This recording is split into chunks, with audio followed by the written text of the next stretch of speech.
सरस्वती जी ने माला, कुबेर ने भिक्षा पात्र और उमा भगवती माता ने भिक्षा प्रदान की। इस प्रकार से भगवान का समस्त देवताओं ने जब सम्मान किया तो ब्रह्म महर्षियों की सभा में भगवान अत्यंत सुशोभित हुए। इसके पश्चात स्थापित और प्रज्वलित अग्नि का कुशों के से परिसमूह करके उन्होंने होम किया। भगवान ने ये सुना कि नर्मदा के तट पर भृगवंशी ब्राह्मणों के आदेशानुसार अश्वमेध यज्ञ किया जा रहा है, तो वे अत्यंत शक्ति संपन्न भगवान यज्ञशाला की ओर चल पड़े। उनके भार से पृथ्वी पग पग पर झुक रही थी। जब यज्ञशाला की ओर उनके तेज से यजमान और ऋषिजन उन सब निस्तेज हुए। सब लोगों को लग रहा था जैसे उस यज्ञ को देखने के लिए भगवान भुवन भास्कर पधार रहे। ब्रह्मचारी यज्ञशाला में प्रवेश करने पर अग्नि सहित ऋषियों और यजमानों ने उनका सम्मान किया। यजमान बलि ने भगवान के चरणों को धोया।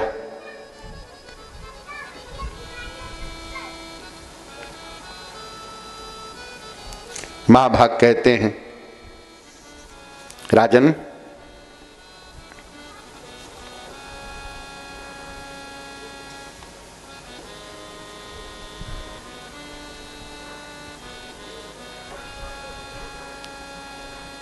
शुक्राचार्य जी ने पहचान कर ली।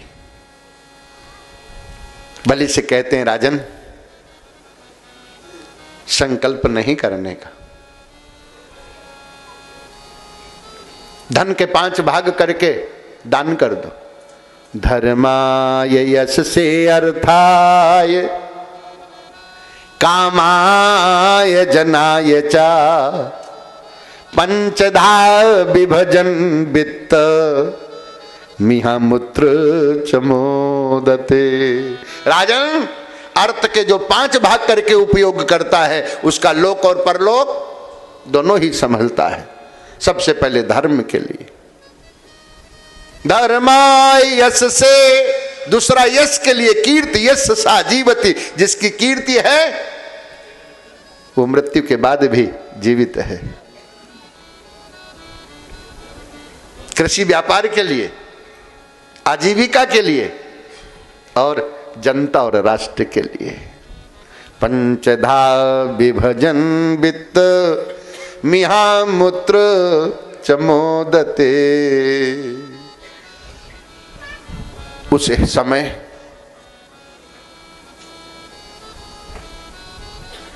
शुक्राचार्य जी राजा बलि को मना कर रहे हैं। ये बामन नहीं विराट हैं, संकल्प नहीं करने का। लेकिन जो लोक जगत के लिए कहा गया,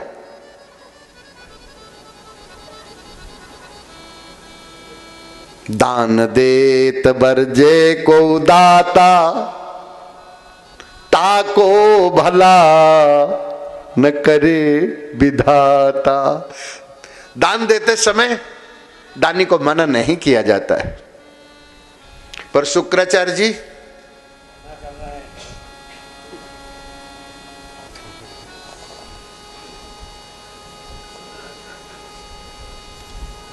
बामन जी ने कहा, हम ब्राह्मण हैं, हमको ये भी संस्कार करना आता है। जैसे ही जल का कमंडल लिया तो शुक्राचार्य जी कमंडल की टोटी में प्रविष्ट हो गए। जब जल ही नहीं गिरेगा तो जल के साक्षित्व में संकल्प कैसे होगा? इसलिए संकल्प अभाव हो जाएगा। तो युक्ति दी,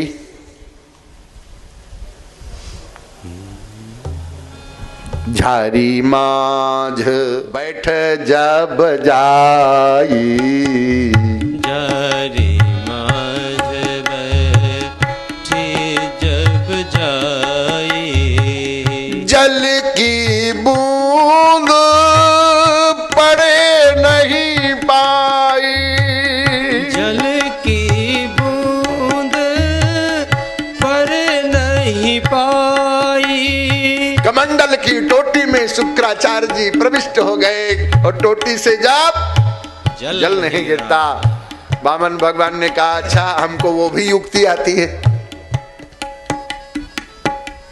तब कुश विप्र चलावा टूटी, तब कुश विप्र चलावा टूटी।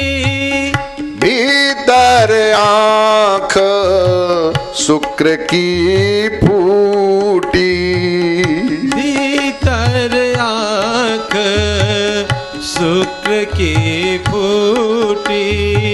बाहर निकसी बहुत पछताने, बाहर निकसे बहुत पछताने। तब ते शुक्र भय भैया काने, तब ते शुक्र भय भैया काने। तब ते शुक्र भय भैया काने। तब ते शुक्र भय भैया काने। आगे की प्रक्रिया संपन्न कराने के लिए जब उन्होंने पांव चलाया तो आकाश तक पहुंच गया। ब्रह्मलोक एक पांव चलावा, ब्रह्मलोक एक पांव चलावा। ब्रह्मा ताही धोई सिर नावा,